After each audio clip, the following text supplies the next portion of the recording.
데이터 시트 보는 법을 간략하게 설명을 드리도록 하죠.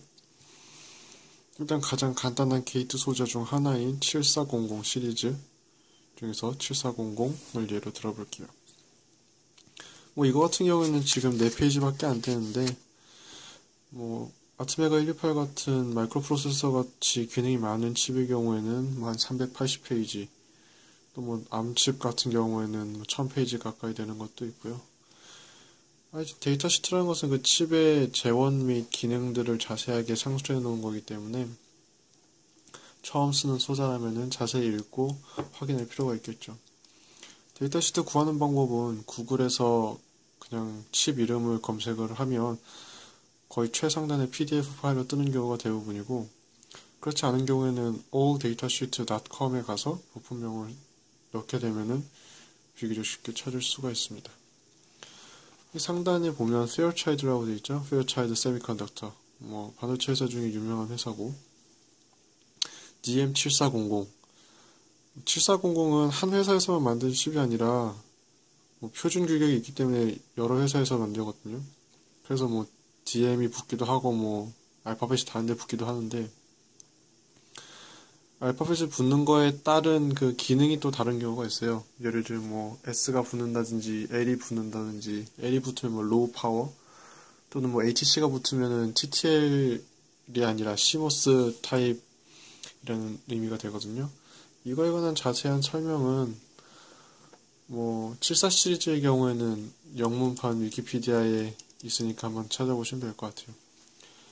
그래서 칩 이름이 이렇게 나와 있고, 밑에 대표적인 기능 쿼드 4개죠, 4개. 지금 여기에 4쌍의 소자가 들어있는 걸 볼 수가 있고, 2인풋 2개 입력을 가진 NAND 게이트 보시는 대로죠. 그 밑에 General Description이 있네요. General Description, 회사에 따라서는 그 칩의 특징을 적어 놓은 데도 있어요. 그래서 이거는 간단한 칩이니까 그냥 로직 낸드 펑션을 하는 칩입니다. 이렇게만 적혀 있네요. 그 밑에 오더링 코드가 있어요.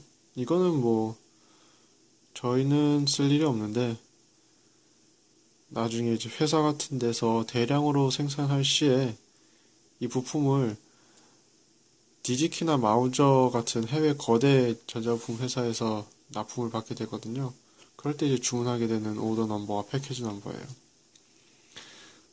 좀 곁다리로 설명을 드리자면, 이런 완성품, 지금 손에 들고 있는 게 아두이노 나노인데, 이런 제품을 어떻게 만들까?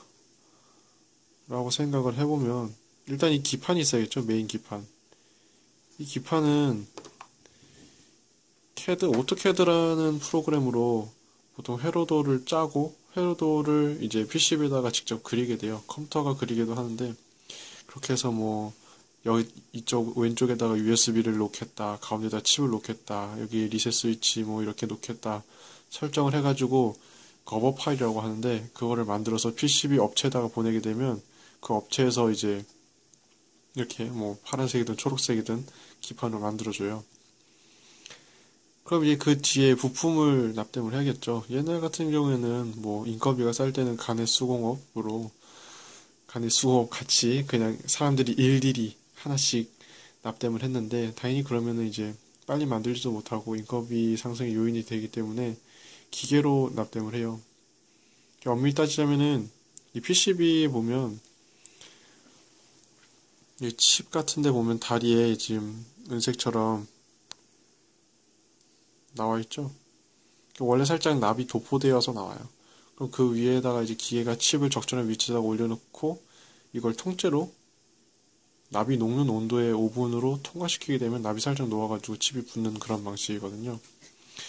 그래서 그때 이제 그 기계가 알아서 칩을 박을 수 있게 이렇게 동그란 원래 한 여 정도 크기의, 손바닥 정도 크기의 릴이라고 하는 거에다가 부품이 2-3천 개가 이렇게 말려져 있어요. 그럼 그거를 납땜하는 기계에다가 놓으면은 그 기계가 알아서 부품을 배치하고 이렇게 완성된 형태로 만들게 되는 거죠. 자, 다음 설명으로 넘어와서 커넥션 다이어그램. 이게 보통 우리가 작품 만들 때 가장 많이 보게 되는 건데, 어떤 기능핀이 어떤 핀에 있는지를 표시하는 거죠.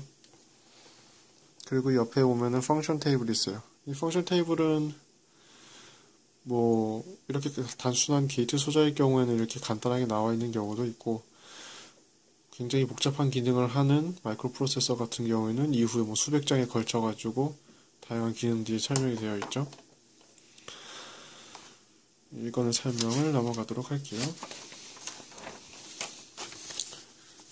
보통 일반적으로 이제 두 번째 페이지에 이런 모양의 이제 표가 있어요. 위에서부터 보면 Absolute Maximum Ratings. 이거는 절대치예요. 절대치? 최대치. 여기 일단은 보면 Supply Voltage, Input Voltage, Operating Free, Air Temperature Range, Store Temperature Range라고 되어 있죠. 일단 온도부터 볼까요? 일단 작동할 때 온도 범위를 0도에서 70도 사이. 최대치니까 이걸 넘어서는 안 되겠죠. 그 스토리지 보관 온도는 마이너스 65도에서 150도. 그리고 여기 서플라이 볼테지가 7V로 되어 있고 인풋 볼테지가 5.5V로 되어 있죠. 근데 여기 아래 보면 Recommend Operating Condition이라고 되어 있어요. Recommend Operating Condition에서 이제 VCC 서플라이 볼테지 맨 첫 번째 줄 보면 최소 4.75V에서 최대 5.25V예요. 그러니까 최대가 5.25V인데 여기 서플라이 볼테이지가 7V로 되어 있잖아요. 그러니까 사실 칩을 정상적으로 구동하기 위해서는 이거를 따라서는 안 돼요. 5V, 5.25V까지만 늘었는데 여기다 7V를 넣으면은 거의 죽기 때문에 그래서는 안 되고요.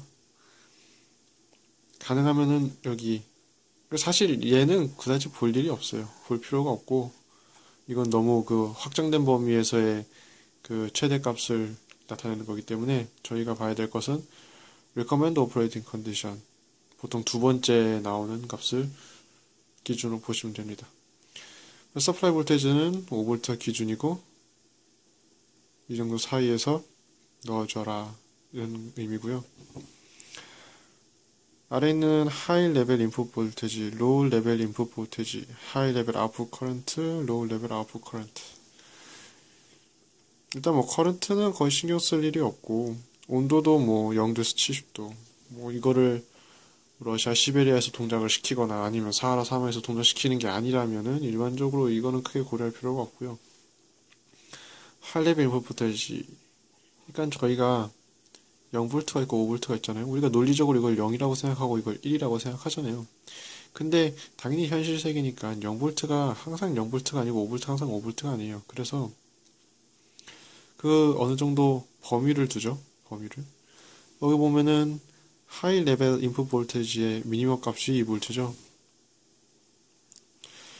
여기 2V부터는 다 1로 생각을 한다는 거예요. 2V부터 5V 사이에서는 다 1로 생각을 한다는 거고, 여기 보면 로우 레벨 인풋 볼테지의 맥시멈 값이 0.8V죠. 0.8V.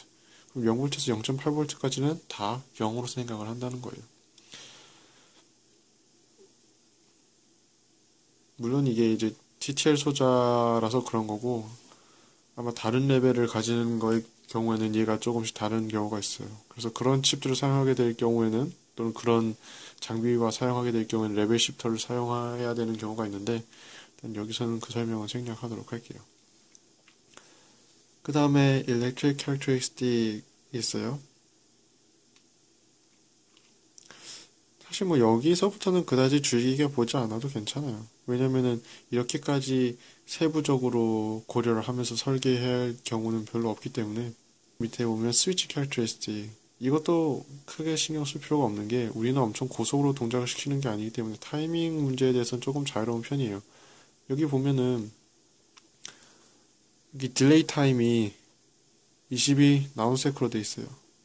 여기서 이게 로우 투 하이 아웃풋 레벨이니까 출력 레벨이 0에서 1까지 올라가는데 얼마나 걸리느냐죠. 뭐 이론적으로는 당연히 이렇게 0에서 1로 변화되었으면 좋겠지만 물리적으로 그게 불가능하기 때문에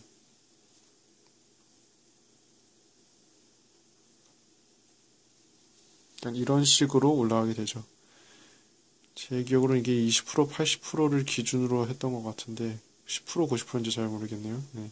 하여튼 이때 걸리는 시간이 22 나노세크다. 나노세크이기 때문에 일반적으로는 크게 신경 쓸 필요는 없는 거죠. 이제 나머지 3페이지와 4페이지에는 이 칩의 그 크기에 대해서 나와 있어요. 여기 보시면은 SOIC라고 되어 있죠. 이게 보통 표면 실장형 타입이고 4페이지에 보면 PDIP 이것은 이제 스롤 타입이에요. 스롤 실장 표면 실장형 무슨 의미냐면 스롤 같은 경우에는 이제 옛날부터 사용해오던 그냥 맞는 기판에 납땜하는 방식으로 칩을 한쪽에서 박으면은 반대쪽 이제 구멍 반대쪽으로 그 부품에 다리가 나오게 되죠. 그리고 그 부분에 납을 칠해서 연결하고 여기 지금 나와 있는 이 헤더핀처럼 한쪽에서 꽂게 되면 반대편에 나와서 여기를 납땜을 시키게 되죠. 이런 게 스루홀 타입, 스루홀 타입이고 이 칩처럼 반대쪽에는 아무런 영향이 없고 여기 반대쪽에도 지금 칩이 표면에 붙어 있는데 표면에 붙어 있기 때문에 표면 실장형이라고 하거든요. 보통 뭐 SMD 타입이라고도 하고 그래서 여기 있는 게 그런 타입인 거죠. 납작하고 PCB가 여기 이렇게 붙게 되면은 표면 실장형으로 해서 여기가 납땜이 되는 부분인 거죠. 사실 이거를 크게 볼 필요는 없고 딥 타입은 대부분 이제 다리 간격 때문에 보게 되죠. 왜냐면 만든 기판이 간격이 보통 2.54 미터, 그러니까 0.1인치죠. 이게 일반이기 때문에 여기 다리 간격을 나타내는 이 표시를 보게 되면은 2.54, 0.1인치 나와 있는 걸 볼 수가 있죠. 그 앞에 SYC 타입 표면 실장형 같은 경우는 그거보다 한 절반 정도의 사이즈를 가지는 0.05인치 그러니까 1.27mm 간격을 가지는 칩이에요. 그러니까 부품 주문할 때도 뭐 상황에 맞게 주문을 해야겠고 만든 기판을 사용할 때도 맞는 크기를 사용을 해야겠죠.